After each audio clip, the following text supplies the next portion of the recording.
Bonjour à tous. Bon, alors comme d'habitude, ça fait masse de temps que j'ai pas fait de vidéo, mais bon, bah j'ai l'impression que ça va être normal, hein. Le rythme, ça va plutôt être une par mois, voire plus, ça dépend. Maintenant, vu que j'ai un travail, j'en sais rien. Alors aujourd'hui, gros sujet, on réhabilite X-Men Apocalypse. I've never felt power like this before.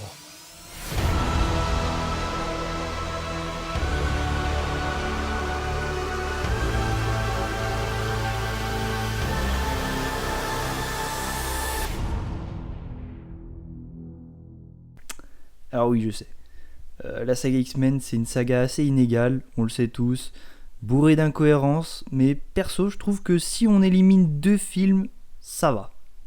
Ma continuité perso, ce serait je veux dire, la continuité qui me paraît la plus logique et la plus appréciable pour la saga X-Men, ce serait la première trilogie, suivie de The Wolverine, le combat de l'immortel, la prélogie, suivie de Logan.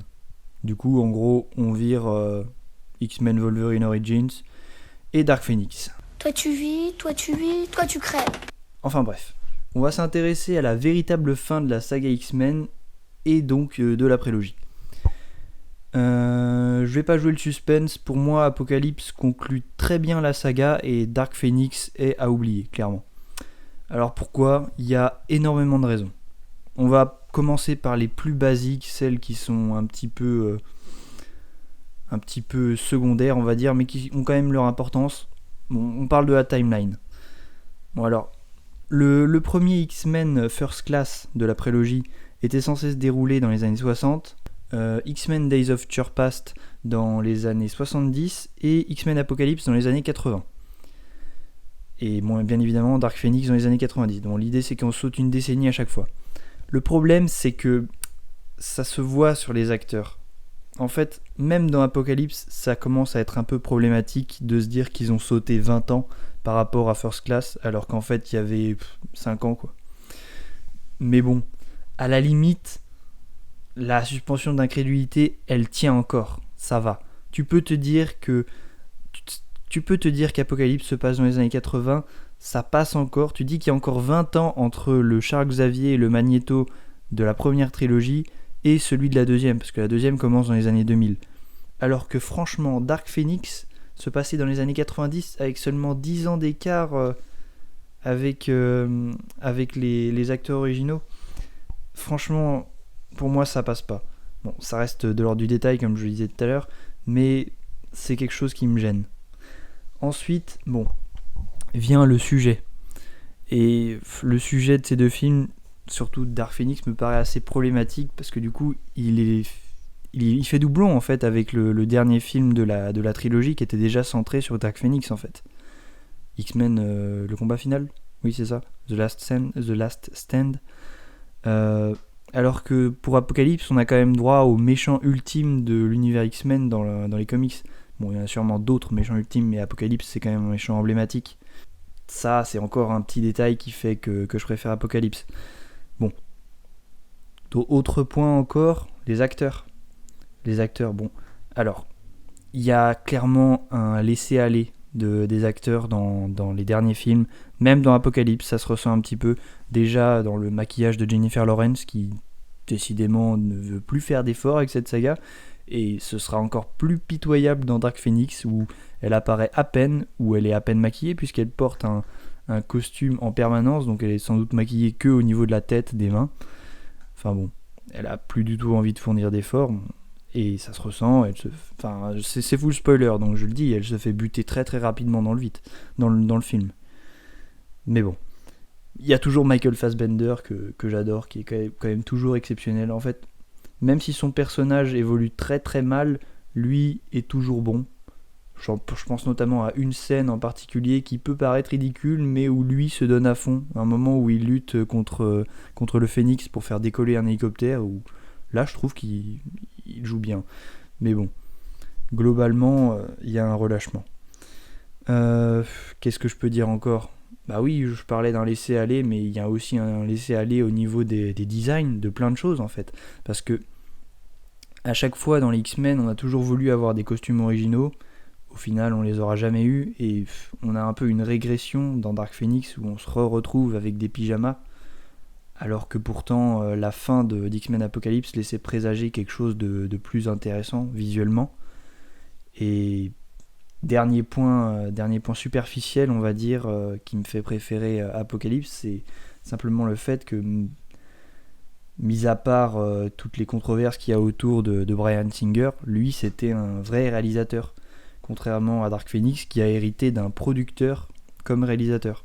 C'était Simon Kinberg qui était à la base simplement producteur sur les films X-Men et qui s'est entre guillemets improvisé réalisateur, même s'il devait avoir quelques expériences il me semble, mais pas de gros films notables, pas comme Bryan Singer qui était quand même le réalisateur d'Usual Suspects, même si bon, je suis pas non plus le plus grand fan d'Usual Suspects, mais ça a quand même marqué les gens, c'est considéré comme un film culte et le réalisateur a du talent, notamment ses premiers X-Men qui étaient très très bien. Bon, là c'est le moment de passer au point central de la vidéo, le truc qui fait que pour moi X-Men Apocalypse mérite d'être réhabilité et qu'en fait il n'est pas si mauvais qu'on pouvait le laisser entendre, notamment vis-à-vis de Dark Phoenix. Et donc ça se concentre principalement sur l'évolution de Charles et le cas du Phénix. Donc oui, je vais totalement spoiler encore une fois, hein, c'est full spoiler. Oui, comme on pouvait s'y attendre, au moment où les X-Men sont acculés dans Apocalypse, tout à la fin, dans la bataille finale, c'est Jean qui sauve la mise en utilisant le pouvoir du Phénix. Ce que je maintiens être une très bonne idée. On pouvait le comprendre en fait, en regardant le film, on avait déjà des signes, on avait Jean qui faisait des rêves et qui montrait une certaine dangerosité. D'ailleurs, on nous laissait supposer que les élèves du manoir avaient un peu peur d'elle. Et bon, au final, elle arrive et c'est elle qui fait la différence. Je trouve ça plutôt bien au niveau de la cohérence de la saga qui fait que on se retrouve avec une espèce d'opposition du boss final de la première trilogie qui était le Phénix contre le boss final de la prélogie qui est donc Apocalypse, avec une espèce d'opposition de couleurs en fait, avec Apocalypse qui est une couleur froide, bleue, et le Phénix qui apparaît elle du coup en rouge et qui apporte une dimension de positivité, de chaleur. Je sais pas si je pars trop loin dans l'interprétation, mais rien que dans la position, le fait d'opposer des couleurs, ça m'intéresse d'un point de vue visuel. C'est symbolique certes, mais j'aime bien. Bon, on peut reprocher beaucoup de choses à Apocalypse, notamment son esthétique douteuse parfois, notamment quand on se retrouve dans l'espèce de désert de roches, je sais pas trop quoi, où Charles est opposé à Apocalypse, où il transmet un message à toute la Terre, mais enfin, oui, ce côté-là est assez discutable, et le final avec la pyramide, tout ça. Mais bon, il y a quand même quelques choix comme celui-ci qui me paraissaient intéressants. Aussi au niveau des costumes originaux qu'on voit dans la toute scène de fin, même si bon, on les voit pas beaucoup, mais ça fait plaisir de voir qu'on a des costumes qui se rapprochent des costumes des comics, qui sont légèrement plus travaillés. Bon, pour qu'au final, dans X-Men Dark Phoenix, on a des pyjamas. Bon, voilà. Enfin, ça c'est superficiel. Et là où c'est intéressant, c'est du coup dans l'évolution des personnages, comme je le disais tout à l'heure. Alors, ici on se trouve dans la nouvelle timeline. Je parle d'Apocalypse essentiellement. On se trouve dans la nouvelle timeline après Days of Future Past, et donc dans un monde nouveau dans lequel les persos et surtout Charles sont conscients des dangers qui les attendent à l'avenir. Ce qui est intéressant, c'est qu'ils ne prennent pas exactement les mêmes directions que dans la timeline qu'on connaît de la première trilogie. En particulier le Phénix. Dans la première trilogie, il habitait Jean depuis toujours, comme dans la prélogie d'ailleurs, sauf avec Dark Phoenix qui rend tout incohérent en l'ajoutant comme une entité qui prend possession de Jean dans l'espace. Ce qui est, il me semble, plus proche des comics, mais au demeurant incohérent, et qui laisse un goût amer de rétro-pédalage mal géré. Maintenant, ce que je trouve bien et satisfaisant comme fin, c'est la positivité apportée par les nouvelles décisions de Charles. Dans la première trilogie, il avait instauré des barrières dans l'esprit de Jean pour empêcher le Phénix de se manifester. Au final, quand elles ont sauté, le Phénix a été libéré plus rageur que jamais. Dans la nouvelle timeline, Charles est fort de l'expérience d'une vie supplémentaire en quelque sorte, vu qu'il a réussi à rencontrer l'autre Charles Xavier et qu'ils ont échangé, qu'il a lu dans l'esprit de Wolverine, donc qu'il a vu son avenir en quelque sorte. Et du coup, il adopte une attitude opposée à celle de la timeline qu'on connaît. Il cherche au contraire de brider Jean, à la laisser s'exprimer pour qu'elle ne réfrène pas le phénix, mais qu'elle le maîtrise. C'est en cela que je trouve cette fin satisfaisante et bien supérieure à celle de Dark Phoenix pour clôturer la saga. Elle nous laisse sur cette note d'espoir qui nous laisse imaginer que tout ira bien pour nos héros dans le futur. Simplement parce que cette fois-ci, ils ne vont pas faire face à tous les cataclysmes engendrés par le phénix. D'ailleurs, on le savait que tout allait bien se passer puisque la fin de Days of Future Past nous montre une école fourmillant d'étudiants, plus vivante que jamais et avec un meilleur destin que celui de la timeline précédente, pour chacun des personnages. On peut également noter le jeu de répétition des dialogues entre Charles et Eric à la toute fin, qui évoque bien évidemment le premier opus. Et que fais-tu du reste du monde ? Cela ne te réveille pas au milieu de la nuit ? Cette impression que les soldats viendront vous chercher un beau jour, toi et tes élèves.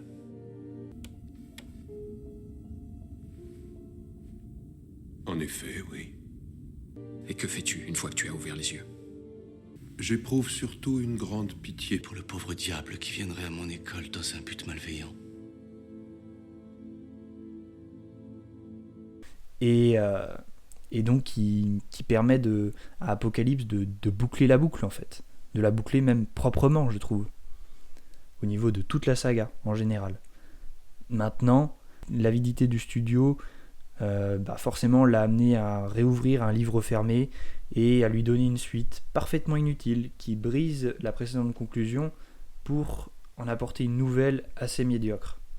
Comme je le disais tout à l'heure, c'est un rétropédalage total sur le développement des personnages qui le place pratiquement hors continuité en fait, puisque, attention spoiler, Jean Grey meurt dans Dark Phoenix alors qu'elle est bien vivante dans le final de Days of Future Past. Salut Logan. Ça va ? Tu es là. Où voudrais-tu que je sois ? Ça ne tient pas. Enfin, ça le place même totalement hors continuité et je ne vois plus l'intérêt en fait de réutiliser les mêmes acteurs. C'est assez bizarre. Comme si ils avaient voulu faire un stand-alone comme Logan. Quoique Logan pourrait encore se placer dans une continuité peut-être si on force un peu les choses. Enfin bref, avec la saga X-Men on peut toujours un peu forcer les choses pour que ça marche si on cherche bien. Mais il y aura toujours des incohérences. Enfin là, on a l'incohérence d'un personnage qui est mort et qui est vivant dans l'autre continuité, c'est quand même assez impossible à expliquer. Mais d'ailleurs en fait il y a même bien plus de choses qui font que c'est pas du tout cohérent. Enfin, il y a tout le traitement de Charles en fait. Charles qui, contrairement à Apocalypse où il était devenu un mentor positif pour Jean, qui essayait de la pousser à maîtriser le phénix, ici on se retrouve avec un Charles qui est redevenu un gros con qui lui a menti toute sa vie, qui a pareil que dans la première trilogie instauré des barrières, qui a essayé de réfréner le phénix. Bonjour. Où sont mes parents? Je m'appelle Charles Xavier et je... Ils sont morts. N'est-ce pas? Hélas, oui. Quand un fils d'up, c'est le roi des fils de pute. Et qui au final ne fait même plus partie des X-Men à la fin du film, alors qu'encore une fois, dans Days of Future Past, il était toujours là et tout allait bien. Tout allait bien pour tout le monde dans Days of Future Past à la fin, dans le nouveau futur que Wolverine découvre. Alors oui, je ne vois pas. Vraiment, je ne vois pas pourquoi ce film existe, à part pour essayer de faire de la thune, mais là encore, c'est juste pour essayer, parce que le film a bidé d'une puissance. Déjà qu'Apocalypse, ça avait un petit peu freiné la saga, Il me semble que Days of Future Past était dans les 750 millions, le plus gros score de la saga X-Men, mais c'était redescendu avec Apocalypse, c'était redescendu dans les 500 millions. Là, je me souviens plus, mais on est dans les 200-300 millions, quelque chose comme ça. C'est pitoyable. Donc c'était même pas pour faire de l'argent. Je sais pas pourquoi ils ont décidé de le faire, mais là, ils auraient dû se rendre compte qu'il y avait une perte d'intérêt du public déjà avec Apocalypse, et que là, en plus, ils auraient pas Hugh Jackman, qui, mine de rien, est un petit peu le fer de lance de la saga. Enfin bref, l'existence de ce film m'aura au moins permis de prendre conscience des qualités d'Apocalypse et de le réhabiliter. Bon, voilà ce que je comptais dire sur ce sujet. Dites-moi si vous êtes d'accord avec mon interprétation en commentaire. Laissez un pouce bleu, abonnez-vous, tout ça. Bye.